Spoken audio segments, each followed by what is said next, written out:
एलिया जब राजा एक, मैं आपको फिर से बताता हूं, पीएम के भी ऊपर होता है, मालूम है कि नहीं?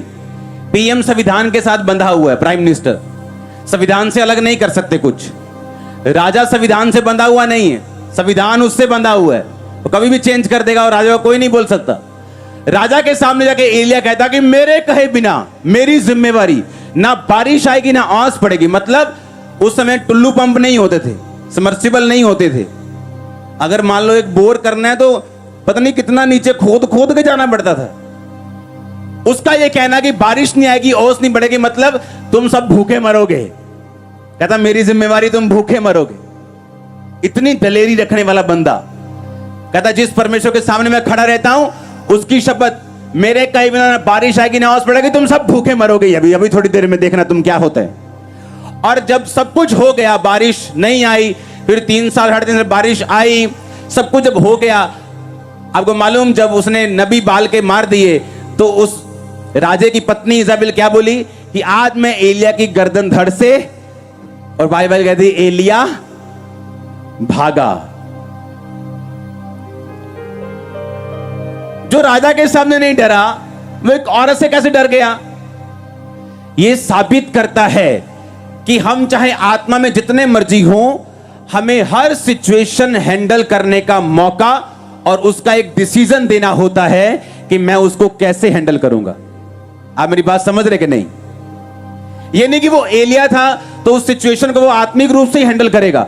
हर बंदे के पास ये ऑप्शन रहता है कि मैं इस परिस्थिति को आत्मिक तरीके के साथ हैंडल करूंगा या शरीर के साथ हैंडल करूंगा, और उसको शरीर के साथ हैंडल किया और वहां से भागा।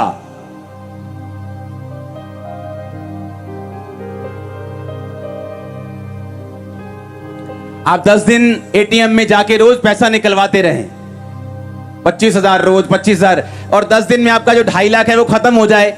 11वें दिन आप उसी कार्ड के साथ, उसी पिन के साथ, अच्छे कपड़े डाल के अच्छी गाड़ी में उसी एटीएम में जाएंगे, पैसा निकलेगा क्या? आप, एक टाइम था आपकी लाइफ में प्रेयर पूरी थी, आपने प्रेयर के साथ चीजों को हैंडल किया, आप जीत गए। एक टाइम आया जब स्पिरिचुअल लाइफ कमजोर हो गई, अब वही चीजें पहाड़ लग रही। कई बार प्रार्थना आपकी सिचुएशन को चेंज नहीं करती, पर आपको ताकत देती है कि आप उसमें खड़े रहें। और बिना प्रार्थना का शख्स उसी चीज में बहक जाता है और परमेश्वर से हट जाता है। यीशु मसीह ने कहा पिता कटोरा टल जाए लेकिन मेरे लिए तेरी मर्जी पूरी हो।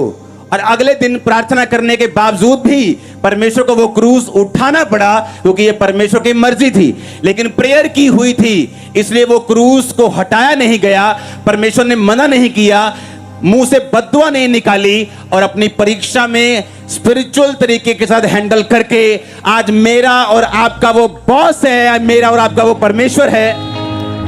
आप मेरी बात समझ रहे कि नहीं? आप अपने परिवार के अगुए बन सकते हैं, आप अपने बच्चों के अगुए बन सकते हैं, आप अपनी फैमिली की साल्वेशन का कारण बन सकते हैं, देश की साल्वेशन का कारण बन सकते हैं, अगर अपनी लाइफ को स्पिरिचुअली हैंडल करना अगर आपको आ जाए तो। यीशु मसीह के नाम में स्पिरिचुअल आइज आपकी ओपन हो जाए, आपकी फैमिलीज की ओपन हो जाए, आपके लोगों की ओपन हो जाए। आमीन हो जाए, ये बरकत आपकी है चर्च। हालेलुया। आप मेरी बात समझ रहे कि नहीं? बात यह है कि हम हैंडल किस तरह से करते हैं। प्रार्थना का मतलब यह नहीं कि यीशु मसीह ने कहा कि पिता मैं प्रार्थना करता हूं ये टल जाए, खत्म हो जाए, मुझे नहीं लेना है। यीशु मसीह ने कहा पर मेरी नहीं तेरी मर्जी पूरी हो। आज ऐसे लोग हैं जिन्होंने आज थैंक्स करते हैं कि परमेश्वर तेरा थैंक्स कि उस टाइम तूने मुझे हील नहीं किया, उस टाइम तूने मुझे वीजा नहीं दिया, उस टाइम तूने मुझे ये बरकत नहीं दी, नहीं तो आज मैं यहां ना होता। थैंक्स करते लोग।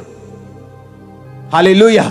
वो आपका बाप है, उसने आपको जन्मा है, वो आपसे प्यार करता है, ब्लड आपके लिए बहाया है, उसको मालूम है आपको क्या कब कितने टाइम में देना और कितना देना है और कब बढ़ाना है। यीशु मसीह के नाम में आप बढ़ने जा रहे हैं, मैं आपको देख रहा हूं। पर आपको अपनी लाइफ की सिचुएशन हैंडल करनी आनी चाहिए। आमीन। स्पिरिट से, प्रेयर से, फास्टिंग से, ग्रेस के साथ।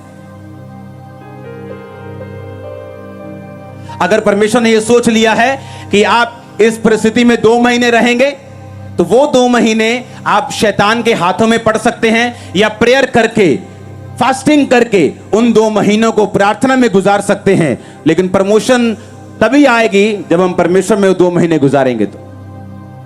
हालेलुया।